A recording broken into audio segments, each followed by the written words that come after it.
and welcome again to the Strange Brew podcast. My name's Jason Barnard, and today we'll be focusing on extensive conversations with Derek Shulman, frontman for Gentle Giant, as well as then we'll be going to another deep dive with John Weathers, drummer, percussionist. All the guys in Gentle Giant played a wide range of instruments, and we've got a lot to cover here today. So let's hear my chat with Derek and then John. Derek. Hey, how are you?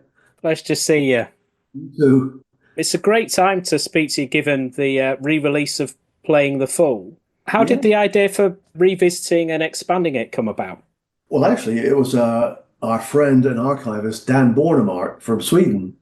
You know, we were going to remix it anyway, but he thought of the idea of not just remixing it, but actually making it an album which is like the live concert in its entirety. So he pulled out the tapes that we had from the 4 shows we recorded, and in fact, on the album that's coming out in May 2nd, basically we actually replaced a couple of songs that were on the initial album, but also put in some of the songs we didn't put in because we didn't have enough room on the vinyl albums in those days to put the rest of the material, as well as the violin solo, but also to present the band as it was when we went on stage. So that was his idea. We said, great idea, go do it. And here we are with the album, the same name of the album, Playing the Fool, but it's now the complete live experience, if you like. Comparing the original to what you've got now, it does feel much more representative of the Gentle Giant live experience. You've got kind of in between song chat, and it's more like you're there this time. Yeah, that's exactly what he thought and we thought we should do, and it's great to hear, you know, just these on stage banters and even stopping the the show for a minute while they change the tape in the truck, and the introductions, and even on stage, and I could hear John, the drummer, yelling out, the 1s and 2s and everything else. So it's a lot of fun, especially at 5.1. It's really great to hear that, actually. Yes, I think it was recorded 1977? At the end of 76, 77, yes. And in 4 cities. I think it was Munich, Dusseldorf, Paris, and Brussels. Yeah. So we took the truck around those shows and recorded the band live. Yeah. And do you think, in a way, it reflects Gentle Giant at their peak? The musical landscape was changing a little bit at the time, but you'd had that brilliant back catalogue. It does capture that, what is for many people, that golden period for Gentle Giant. Yeah, I do. Actually, I think it's when I'm hearing it, when I've listened to it recently, actually, in the 5.1, I could hear we were on our game. I mean, we were 6 or 7 years into being a band. We become very popular in certain parts of the world, and I think that it showed the band in its probably best light. I mean, we were very tight. There were mistakes in there. We left them in there, but generally, I think this is if I listen to it objectively rather than subjectively, I think, man, this is a band who could really play, and they're on fire, and they're also enjoying what we're doing and they're doing. That's something that we did. We love to have fun and enjoy each other's playing, and that I think comes across on this album is the enjoyment and fun as well as musicianship that you can hear on this. A number of your peers were renowned for touching up live albums, so much so there was barely any live elements for it. But I think Gentle Giant, I don't think you went there and it was actually representative of the live show. Absolutely. What you hear on the album is what you would have seen in Brussels or Munich or Dusseldorf or Paris. Yeah, we didn't touch it up. I mean, obviously the remix, yeah, you do some EQs and you do various things to make it the vocals louder or make the guitar softer or whatever. But certainly going in and making it a different version, no, we didn't want to do that. That was something that a live album is what the band is live, and again, you asked me how I felt, and I think it's really good. I think it's a band that can play their instruments very well. Ed, you've been playing an instrument, I assume, from a very early age, given you come from a very, very musical background, and that obviously showed in relation to your brothers as well as yourself. Sure. Well, yeah, my father was a professional musician. In fact, he could pick up any instrument, literally any instrument, and be a virtuoso in 5 minutes. And I think his our DNA to my brothers and myself trickled down, and we all were musicians and loved music and liked to play music. Ray, my brother, who passed away unfortunately 2 years ago, he was classically trained violinist, and Phil, who's 10 years older than me, he played trumpet and sax, and I played guitar, bass, recorders, and anything that came in sight of my eye line to play. So we were brought up being musicians, and we like being around really good musicians. So that's what Gentle Giant was about. And that wide range of influences, everything from classical, jazz, R&B, early soul, it Exactly. all infused and culminated with Gentle Giant, given you could bring in so many different sources of music. Yeah, well, that's exactly what it was about in Gentle Giant, and that's I guess we were influenced by the members' backgrounds. It was Kerry, a keyboard player. He had a degree in composition as well as a percussion. Ray, as I told you, had was classically trained and was actually being groomed to be in the National Youth Orchestra of Great Britain. John was an incredible rock drummer. I mean, just forward of the bar, a great drummer, worked with a Grease band. And Gary was a blueser, bar none. And I loved R&B, but I also loved jazz, and I also loved classical. So we had a good combination of all sorts of backgrounds of our love of music and the history of music, if you like. And with Gentle Giant, you had an apprenticeship in a way that you were pop stars and R&B group into psychedelia with Simon Dupree and the Big Sound. Do you see that as almost an apprenticeship in that you covered a range of styles prior to Gentle Giant? Yeah, it's funny. Yeah, it really is. It really was actually. Although, we had a pretty damn big hit, and it's still very popular today, which is bizarre. But yeah, it was an apprenticeship, but a fantastic one in that we learned how to entertain on stage, if you like. But we were quite popular. I mean, we were very popular in a lot of places in Europe and including the UK. And then we had the big hit, and we had a couple of other minor hits. But it certainly was a great apprenticeship, actually. I was still at school when we had the hits in the music, and in fact, getting a record deal was just that was something that a band would only dream of in those days. So going to Abbey Road and recording and seeing the Beatles there, and all these people that you dream of meeting was certainly something that affected you. And yeah, and of course that was it was an apprenticeship which I think wrote us very well into Gentle Giant, because we understood how to be on stage and how to present ourselves. And even though we played, I guess, complicated music, it didn't look like it was complicated. It looks like it was fairly easy, which it wasn't, by the way. But I think we made it look easy. Was it record company that presented to you Kites? Because it clearly different to the other material that you're recording with the Big Sound. Right. It was a publisher, and who gave it to our manager, and we were a little bit iffy about doing it, to tell you the truth, because it was different to what we had done prior. But we said, listen, we'll give it a shot and see if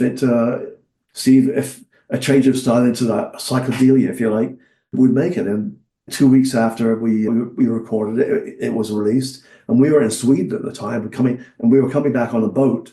And we got a call from a publicist on a boat. I mean, in those days, it wasn't a cell phone, it was a satellite phone. And the ship's master said, "Is there a Derek Shulman on board?"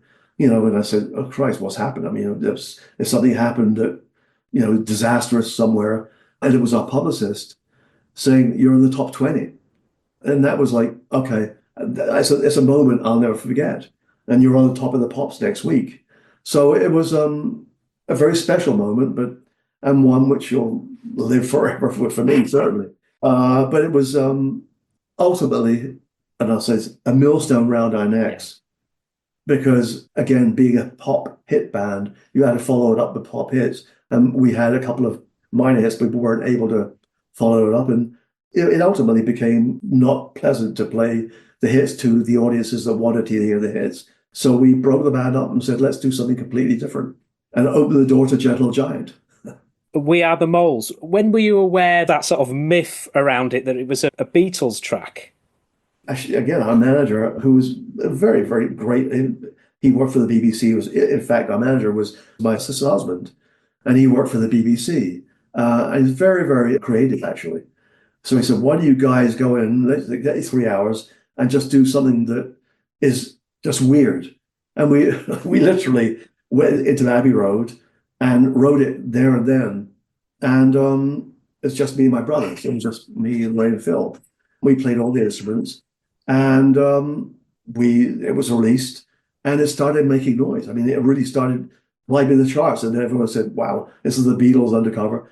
And then we heard, and at the same time we were in the studio, that Pink Floyd were in the studio, and Sid Barrett, who was in the control room at the time, heard us recording and basically blew the whistle on us, saying it's not the Beatles, it's that shitty band Simon Dupree. So it went from up the charts right back down. So that was the end of We Are the Moles, and we kind of like, okay, well that was a good try. Let's move on to Gentle Giant.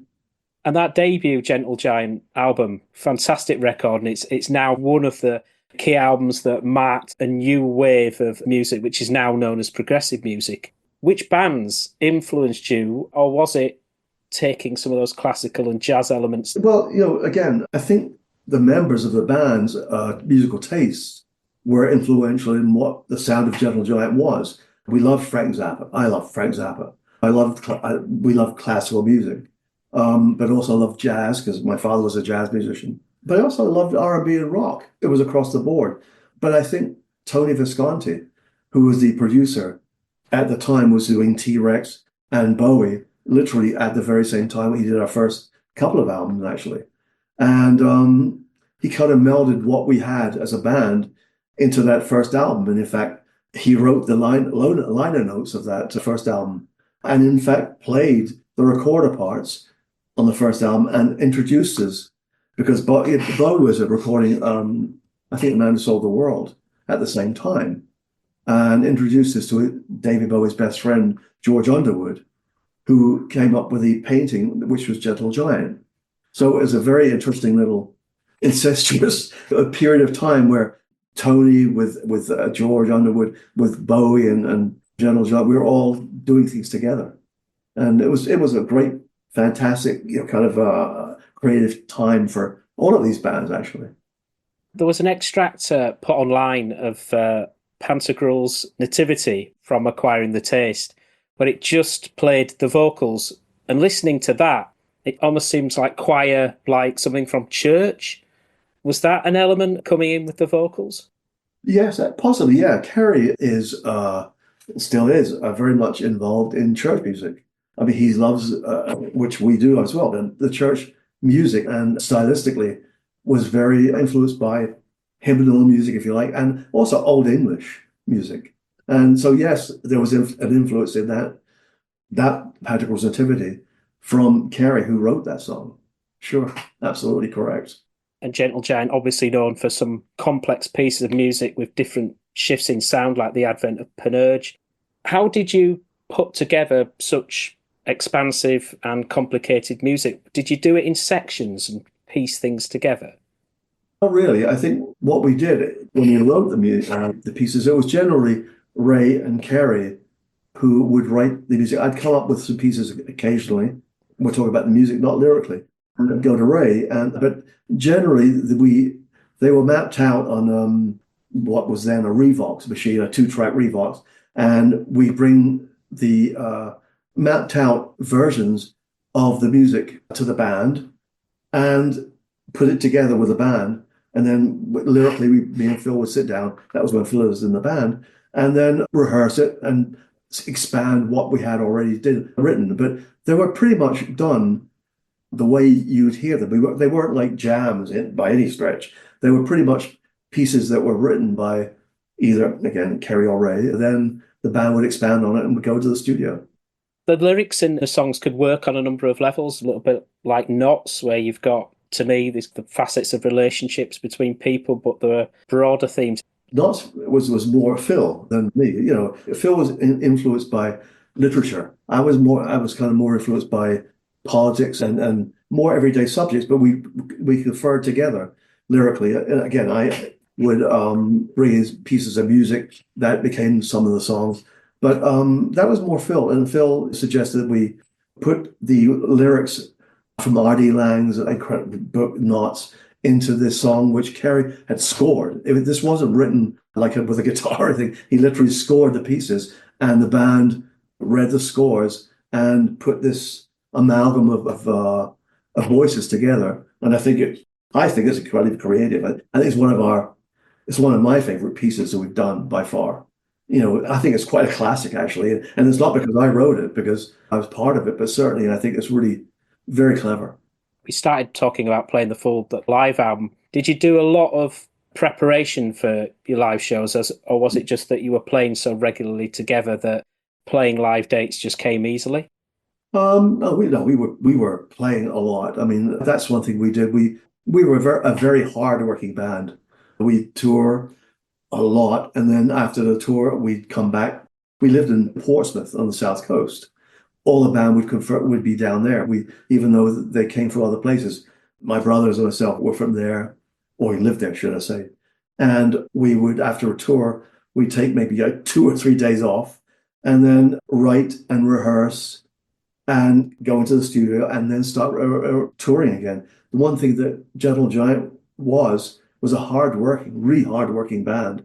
So the album Playing the Fool was the culmination of being on stage a lot. And we figured after Freehand and right before Interview came out, let's capture what we have on stage, you know, with a mobile truck, because it was something that we thought would give us a little breathing space between albums. And I'm glad we did it, because it really shows the band's tightness, I think.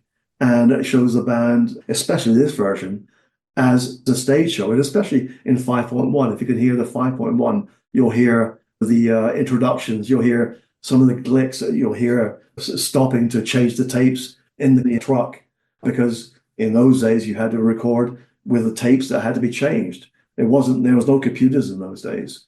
You could hear us introducing the band and John and myself screaming on stage. And so it's an experience. It's like going to the show and experiencing the show as opposed to just the best of. You mentioned in terms of lyrics that politics was one of the things that you were interested in. Does that mean The Power and the Glory was, you had a hand in shaping the lyrics for that record? Yeah, that was my thought, and I wrote the lyrics to that. And I think that one came very easily because we all, you know, I ranked myself and Kerry at that, because Phil left the band in 1972. So I was a main lyricist and also part, you know, composer. And I think that album, Power and the Glory, came very easily because there were things that were happening in the world, not least of which was in America, with the corruption of power, which we're seeing quite a lot more of in this day and age, which is quite unbelievable to see and hear.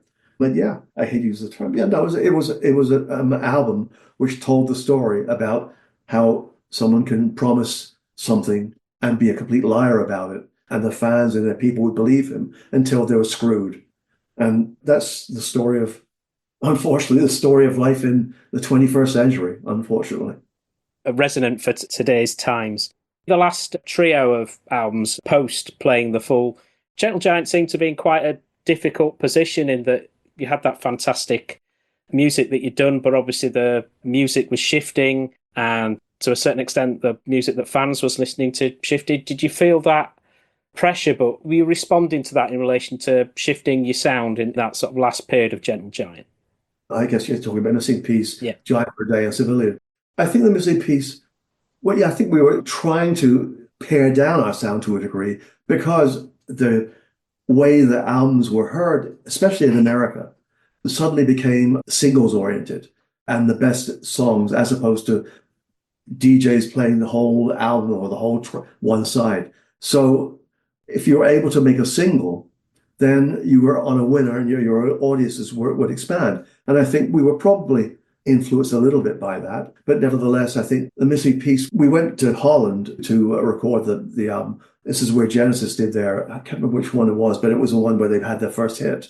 We figured if they had a hit, then we'll do the same thing. Well, it didn't quite work out, but it was still quite a popular album. But then we followed it up with Giant for a Day, which was our attempt to make a commercial record, to be honest with you. And I think it's a really good album in its own way. But for Gentle Giant fans, it was not the album they wanted to hear. Then we took a breather, and we were still on the road. And then we took a breather and decided to record in Los Angeles in 1980 and record Civilian, which I think is one of our best albums, actually. Yeah. Because it was really well recorded by Jeff Emmerich, who was our first engineer in our very first incarnation in Simon Dupree. This is a bizarre little twist here. Jeff was our engineer in our first recording in Abbey Road when we first started Simon Dupree, and the engineer of our last recording, The Civilian. But we brought Jeff out and we pared down our sound to, make it, accessible to American radio. And the fans and American radio just didn't want to hear it. It was ignored, even though we toured, but we realized that, okay, we're not a band that is able to make a single. And if we're not a band that is able to make a single, yeah, we could carry on and do certain things and make a good living. But if you become a parody of yourself, trying to be someone you used to be, that's not the way we want to be. That's not the way we want to be remembered. So we decided to, after that tour, the Civilian tour, we decided to say, that's it. Let's call it a day and come out, if you like, not quite on top, but certainly, not at the bottom, if you like, and move on to different things. And from what you're saying, it sounds like you guys stayed true to that. You couldn't go back, and so you never reformed, despite huge demand, which all these reissues are showing, because it could never be the same again. Yeah, exactly that. Who wants to see an old man with spandex on? I'm sorry, but it's great to have the memories of what was rather than what is. And again, I would never want to be, and I don't think any of the band want to be a parody of themselves. And so, yeah, we never would. It was a superb chapter in our lives. I'm so happy that we're talking about it, and the band were still around, except for my brother Ray, unfortunately, and could reflect back on something which was an incredible period for all of us. But to try and revisit it would be completely wrong, and would be something that would be a disaster, to be honest with you. So I'm happy that the music has lived on. That's the key for me, that the music has remained relevant and become, we've left, should I say, a legacy? I don't know. Absolutely. I don't know. I hope so. Yeah, one of the great bands of the 1970s. And as you say, that's why this reissue of Playing the Fool is so important, because it gives fans, especially those that didn't get to see you guys back in the 70s, or those where memories are starting to fade, an opportunity to hear that remarkable music that you made. Thank you so much, Derek. It's been great to talk to you. You too, man. Very, very good. I really appreciate it. Bye-bye. Bye-bye. Nice to see you. iTunes Radio reminds you, Strange Brews, the show of your choice. Is that John? I'm afraid it is, Jason. I knew you'd be trouble. Oh, don't be like that. Just because I'm Welsh. Nothing wrong with that. How are you today? I'm great. It's such a pleasure to see you, John. I've admired your work for a long time. Obviously, I definitely want to cover Playing the Fool, highlights in Gentle Giant, but actually I want to dig a bit deeper as well into some of your work in the 60s, if that's okay. Of course. I spoke to Derek recently as well, so great to get your perspective on Playing the Fool, one of the great prog albums of the 70s.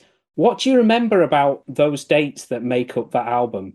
Only that it was a very successful European tour, all good-sized gigs, around the 8,000, and the band was hot.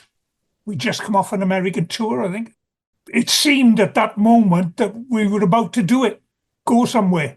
Great period for the group in that you'd had that back catalogue. I know you joined a few years later, 72, but you'd had like 5 years with you in the group, releasing a series of great albums, gigging regularly. So, in a way, you could say that you were at the peak of the group. I would agree with that, yeah. That was before, all the, about 77, everything started to get a bit wobbly, didn't it? Yeah. But, I mean, our kind of music was very, very popular at that time. And it seemed then that it was never going to end. It was like something really great. And you could just, I don't know, there was something started to creep in, an uncertainty, the record companies in particular were they weren't happy with good sales. They wanted great sales. So they were always pushing for top 20 hits, which some of the bands of our ilk were turning out. Genesis was one of the first groups to go that way. Yes, certainly by 1980, switched and it gelled by 82, 83. Yeah, but they had a couple of very catchy kind of tunes before that. It was kind of headed that way. Everybody was looking for a hit the hope was, of course, that you'd get into the top 20 or something like that with a good song, and then people would start investigating your back catalogue. And we thought that'll do us if they go back to the likes of Glasshouse and particularly Power and the Glory. We're well in, because there was some great stuff on those. Fantastic talents in the band, where you all seem to play quite a range of instruments. Even yourself, you didn't just stick all the time to drums. No, I'm game for a laugh. Me, and anything goes. You give me something, I'll get a tune out of it, unless it's a trumpet or a saxophone. You had a few percussionists in the group, didn't you? So you weren't the only one who could play drums. Oh, everybody could. Gary is an excellent, drummer, a real drummer. Kerry has got a degree in percussion, so, I'm not even on the same planet as him. As was shown with all the percussive tunes that he did, design, classic examples. We just let him to it. And any percussion as such was done by Kerry. I know the percussion mixed it up on albums sometimes in terms of different members playing different instruments. Did that occur on stage where you swapped around, or was it mainly only when you were playing in the studio? No, there was the drum bash, of course, where everybody played drums. I played vibes on stage in Experience. Yeah, that was it with percussion. I played vibes and glockenspiel on stage, but everybody played drums really well. It's a mark of some of the great bands have just got full of talent. It amplifies when you've got different members who can contribute in different ways and mix it up. It keeps things exciting. Yeah, I think particularly with the cello and violin as additions to the live show, I mean, that kept it really, really on the boil as far as the audience were concerned. Things were happening all the time and they could hardly keep up with it, to my mind. Well, they seemed to love it anyway, whenever the boys went on to stringed instruments, the violin and the cello.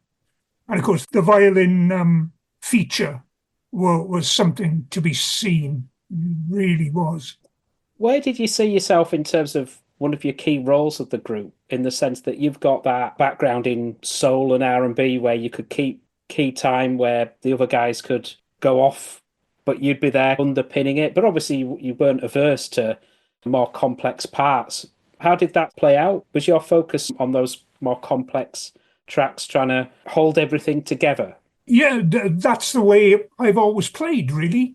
I've said before that I don't have the chops of Bruford, Palmer, so I don't get very excited about playing every single phrase that's going, grabbing everything. I'd prefer to listen to what the boys are doing and give them the space and just keep that groove going underneath. I think that's where we differed. Well, you could see it when Mr. White took over the Yes drum chair. and he started laying it down, and it was a totally different band. When somebody else, another guitar player, joined, Trevor Rabin, in the 80s, it became like a rock band, and some great hit records. They were a totally different band, and I think Alan had the same effect on Yes as I did on Gentle Giant, if that's not being too big-headed. Not at all. It was just an approach, a different approach that we decided on early on in my time with the boys. Just after I joined, I said, well, why don't I play just straight tempo through this? It'll give you guys space on the top. And they said, yeah, let's try it out. And I said, oh, yeah, that sounds good, actually. So we kept it that way. Let's go back a few years to the early 60s, and then we'll work our way back up. Tell us about your early groups. I've seen some names like the Vikings and the Brothers Grimm. Were you mainly playing covers, or was it your own material in the band? Well, it started off really with the Vikings, and that was just 1962. So that was just rock and roll covers in that, and we played a little bit of R&B, which had just started to creep across. Then it went on to the Eyes of Blue, which was the big learning curve, really, because we started off as a soul band and then moved from that to including more modern R&B as the Tamla Motown scene was getting more popular and complex. And from there, West Coast music started coming in. By then, we had a residency done at the Speakeasy. Made that transition from South Wales to London? Yeah, in 1966, we won the Melody Maker Beat competition as the Eyes of Blue and started touring, did a big British tour with Georgie Fame and Eric Burdon and the Animals and Paul Butterfield Blues Band, a proper package tour of Odeon halls. And then got different management and started doing a lot of London gigs, which is where we started encountering then the West Coast movement with Love, The Doors. That stuff started creeping in. We embraced that, and from that started to write our own stuff. And because Phil Ryan, he came from a classical background, he started introducing bits and pieces of classical music. We would arrange classical pieces for a rock band and play those. It's naturally getting more progressive in a way. Yeah, that's exactly the way it was. In fact, one night we were playing in London and all of the members of Yes were up the back of the hall, at the back of the room, kind of taking notes. And they stayed for the whole set. Fair play. I didn't expect them to, but they did. And they were of the same ilk, they were in the same sort of general direction. But unfortunately, Eyes of Blue disappeared. And from there, I moved on then to different pastures. In that 1969, 1970, I think you did work with a group known as Strawberry Dust. Oh, yeah. Racing cars. Yeah. I kind of took them under my wing. I thought I was a brilliant songwriter and a great producer, all because I'd done 3 or 4 albums. I had the temerity to take them under my wing and persuade Lou Reisner that they should record an album of mostly my songs. Oh, God, I'm so embarrassed. And he agreed. And so we did an album that I produced under the name of Ancient Greece, which was full of dreadful songs, badly produced. I think it was as a tax relief for Mercury Records in England, the UK branch of Mercury Records. Anyway, it wasn't very successful. It's more successful now than it was then. Obviously, that may ultimately have been off-putting in relation to songwriting. But I know you did, certainly with the song Friends, Yeah, write some material. And I think you sung that as well, didn't you? yeah. That was the only thing I wrote for Gentle Giant, because I mean, there's absolutely no way on earth that I could compete with the writing of Shulman and I just turned up with this little song, and at that particular point, which was, let me see, that well-known Gentle Giant favourite with all the fans album, Giant for a Day, they were looking for something different, so we recorded that.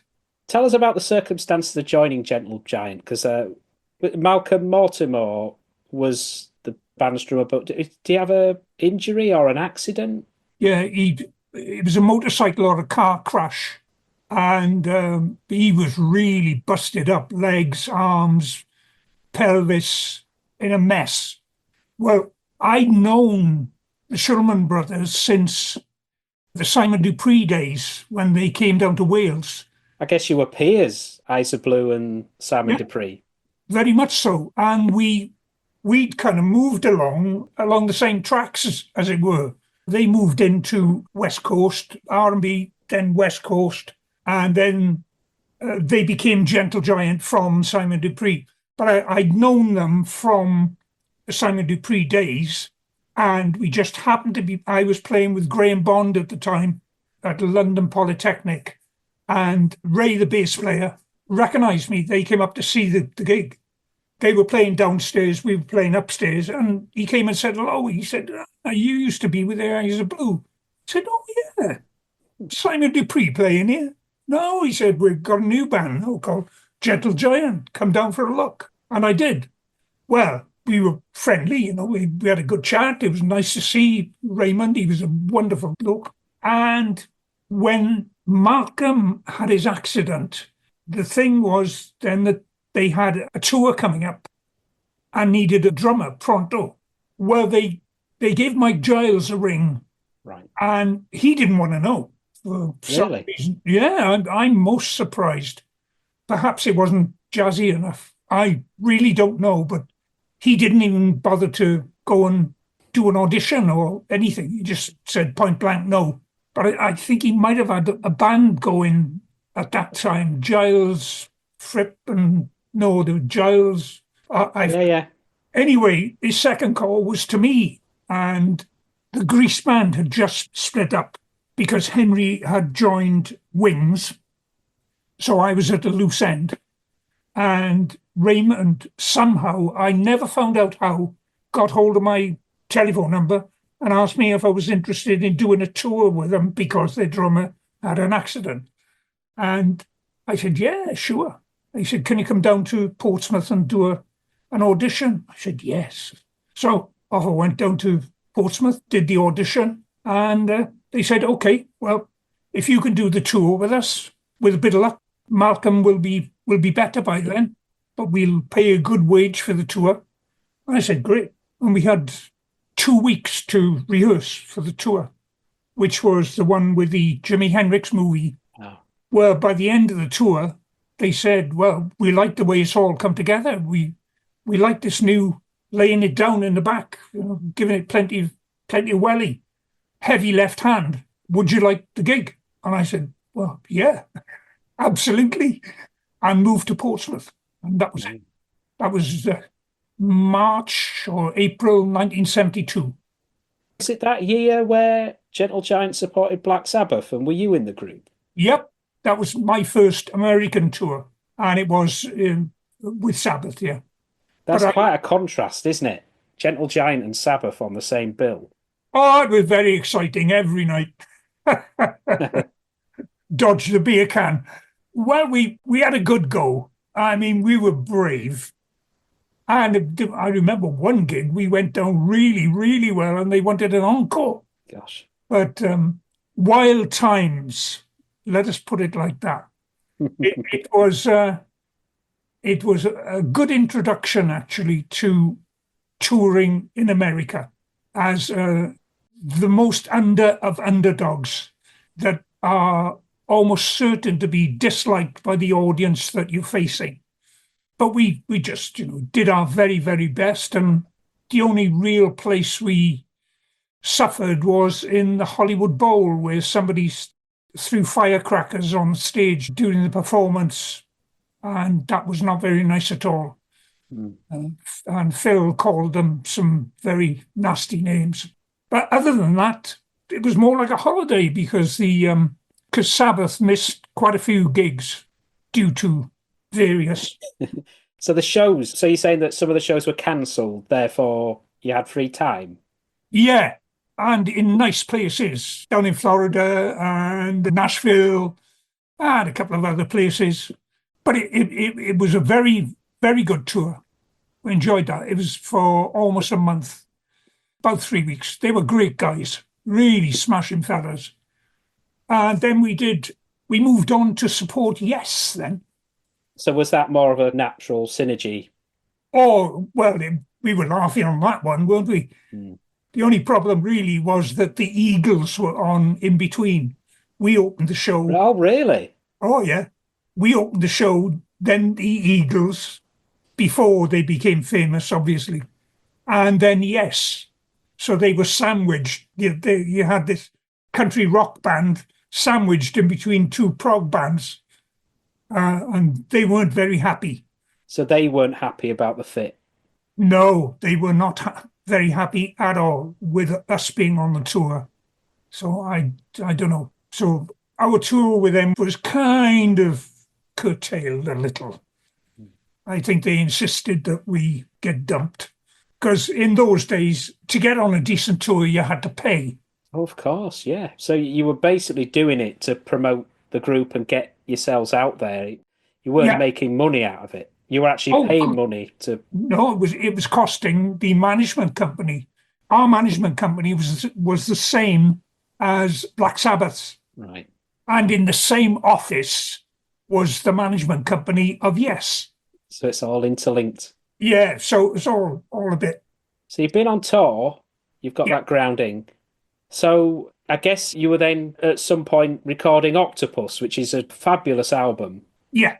What happened was we finished the little stint with Yes, did a couple of odd gigs here and there, and we had to, our manager, Pat Meehan Sr., said, well, hang about, I'm trying to put something together here. Can you wait for a few days in New York? So we did, like tourists. And all of a sudden, we had a phone call saying, right, I've got you on the Tull tour for a month. And we said, yes, thank you. And we went on tour. The band had already been on tour in Europe with Tull, with Malcolm. And Tull liked the band. So they were only too happy to have us on tour for a whole month, 28 days. I think there was only 2 days off in the whole tour. And that really sharpened the band up big time. You were not having to dodge firecrackers? No. And opening for Tull was perfect.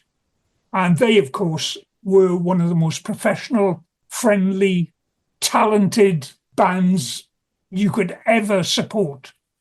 So we learned everything off them: stagecraft, getting there on time, how to behave when you're on tour.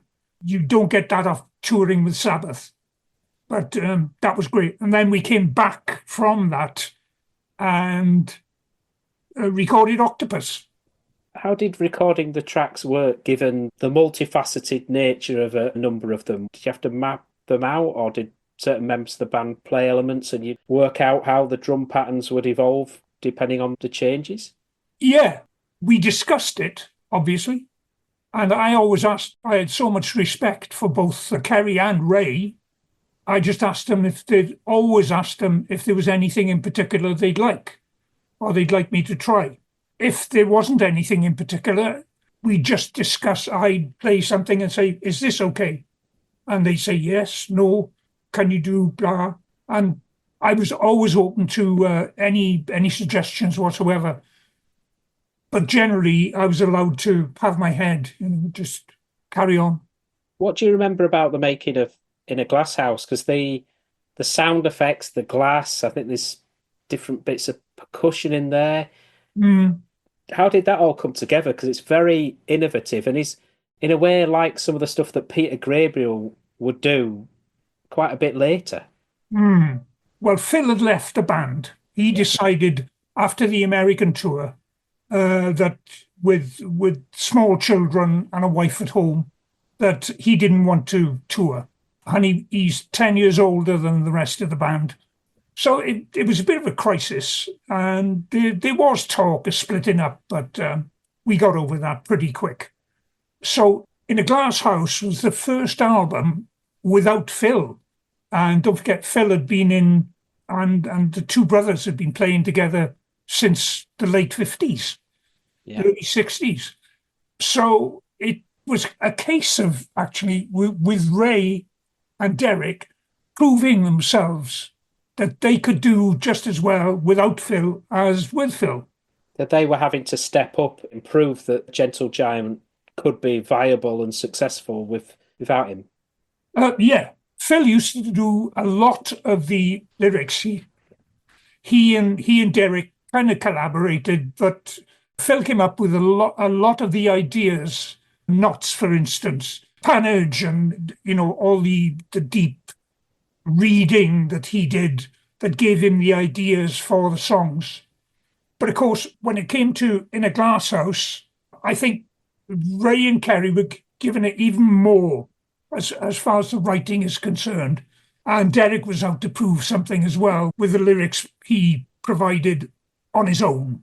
So it was a challenge for everybody. But I knew it was going to come off because I had such great faith in the band as it was, as a 5-piece band. Even though, as a 6-piece band, Phil did add a great deal. He had a great voice. He played sax, he played percussion, but we managed okay, no problem. I took over his vocals as far as recording was concerned, where they needed a bit of extra texture. I took over the singing part, and that seemed to fit okay. So there we are. We were very happy with the album, unlike the American record company. Oh, really? Oh, they refused to put it out.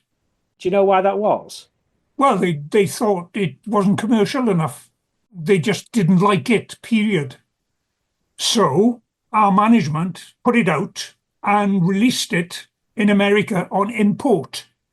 You were one of the biggest import sellers Yeah. around, weren't you?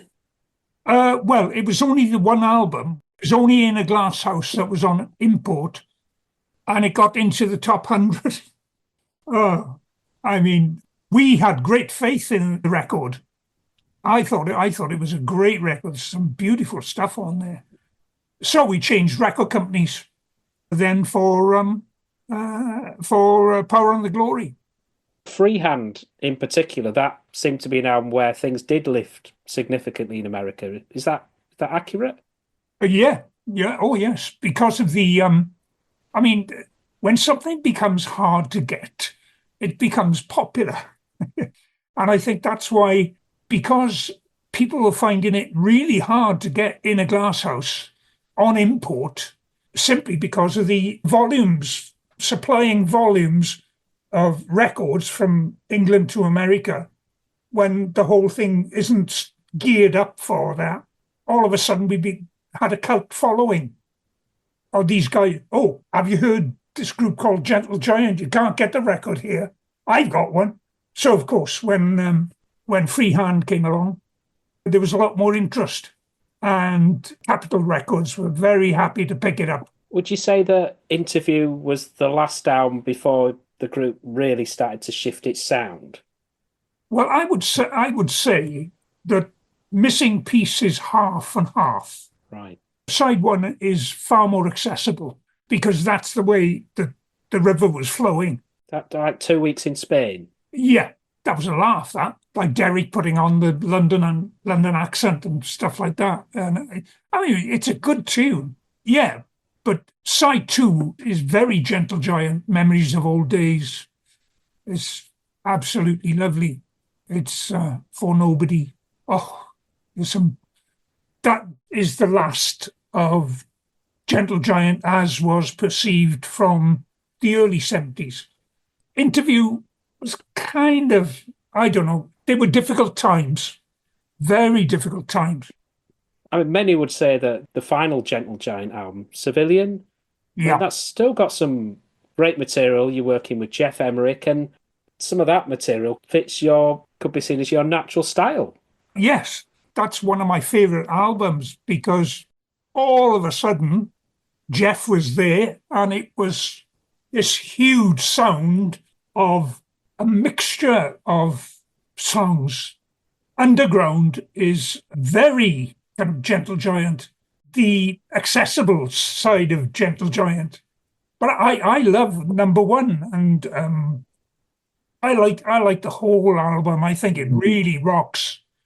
And there were other bands that followed that lead later on in the 80s who had been in the same kind of progressive stable.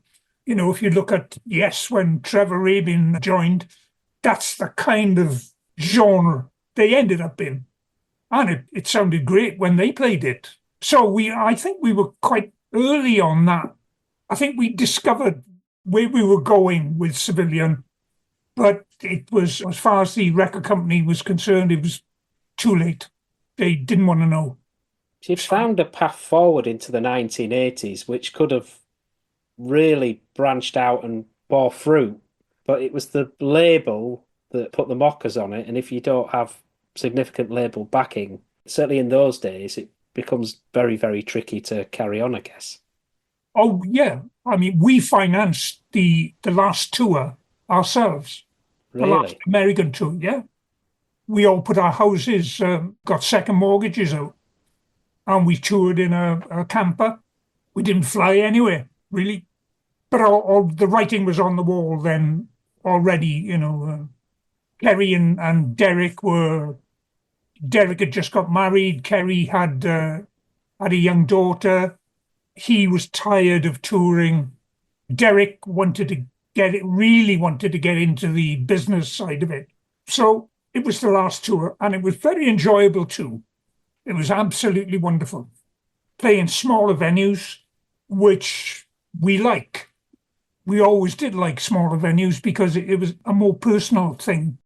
You could get a more personal thing going with the audience. And we like to perform and play. I mean, that's what the band was all about, was playing live, you know, great. Which therefore shows in Playing the Fool. Yeah, I think so. Yeah, it's Dan's done a magnificent job on doing it. It's a bit more like you're at the live show rather than a very condensed version of it, which we heard with the original version. Yeah, well, of course, the original version, it was the best you could do, really, was 2 vinyl albums, a double album.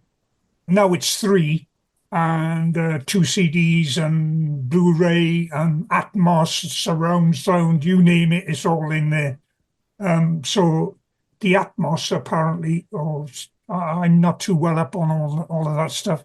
It's like you're sitting in the middle of the theatre, which is why he's included Ray's violin solo, which there was no point in us putting it on the live album, the original, Playing the Fool, because it was mostly visual. Yeah. But now you can tell what he was doing. He used to have a pedal board with all sorts of effects that would send the violin all around the theatre.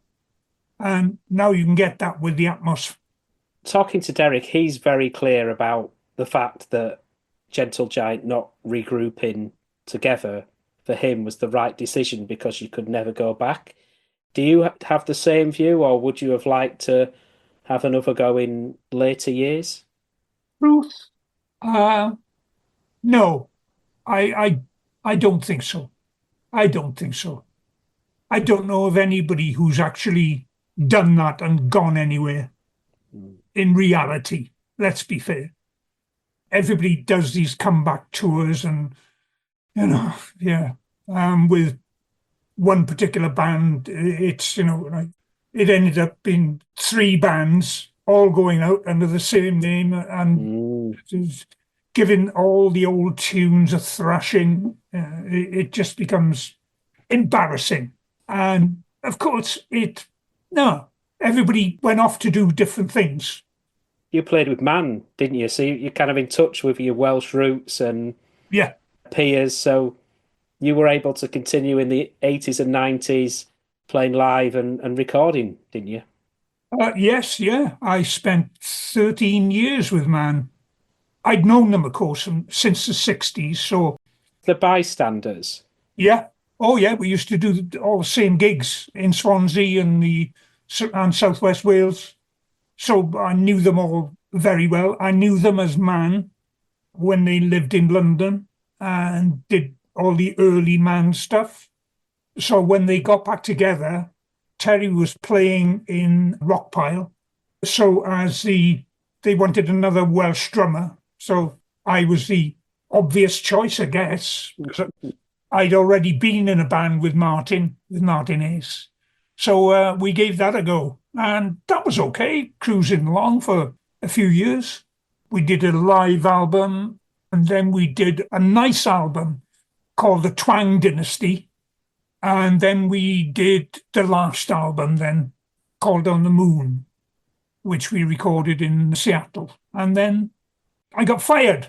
Really? Yeah. There was all sorts of things going on. I wasn't very happy. I wasn't very happy at all. I'd gone as far as I could go with the music and the people. So, and it was showing in my playing and my attitude towards the rest of the guys. So one of them phoned me up and said, "You're fired." And then he told the other two members, "Oh, I've sacked John." And they said, "What?" But I was happy to be sacked, if you know what I mean. It kind of almost reinforces what you said about Gentle Giant in that you finished at the right time. Yeah. No, I just can't see Gentle Giant coming back 10 years later or even 5 years later and going through all the old stuff. No, it would have been naff. I'm just trying to think if there was any kind of other peers of yours that didn't come back in some capacity. I don't think there are. I think they all had to go. And that, as well as the incredible material that you made, that's like almost a cherry on the top. It's like that's one of the unique defining characters of Gentle Giant, is that you never went back. What was there for a decade stands on its own terms without anything muddy in the water. No, that's right, because I think everybody that's come back, it's gone down and down and down and down. You know, there are people who've lost their voices, who can't play as well. I'm glad we didn't, because I would hate... I've got a condition which prevents me from playing at all. Now, this started back in 2000, and at the time, I was just doing a few gigs around Swansea and doing Welsh pantomime and some TV and bits and pieces. But I felt this coming on, and it got to a point where it was starting to affect my playing. And I said, right, that's it. Finish. Boom. I played one gig where I played bass drum with my left foot. And I said, no, this is no good. So you just have to... There was no way that I was going to be trying to play and have people I knew out there looking at me going, look at him. He can't do it anymore. And there he is. So maybe you can understand from that point of view. So that applies to the Gentle Giant thing and to the Man thing as well. Well, what a legacy, what recorded material, what live material with Playing the Fool that you guys have left in Gentle Giant. John, it's been a real privilege and a joy to talk to you. Thank you so much. It's been great hearing your memories of your whole career, but of course, the wonderful Gentle Giant. Thank you. Oh, an absolute pleasure. Anytime. Thank you for listening to the Strange Brew podcast. We've been around for over 15 years now, and keeping the back catalogue up means fees are increasing over time. If you're able to donate, that would be greatly appreciated via the Buy Me a Coffee button on thestrangebrew.co.uk. Thank you.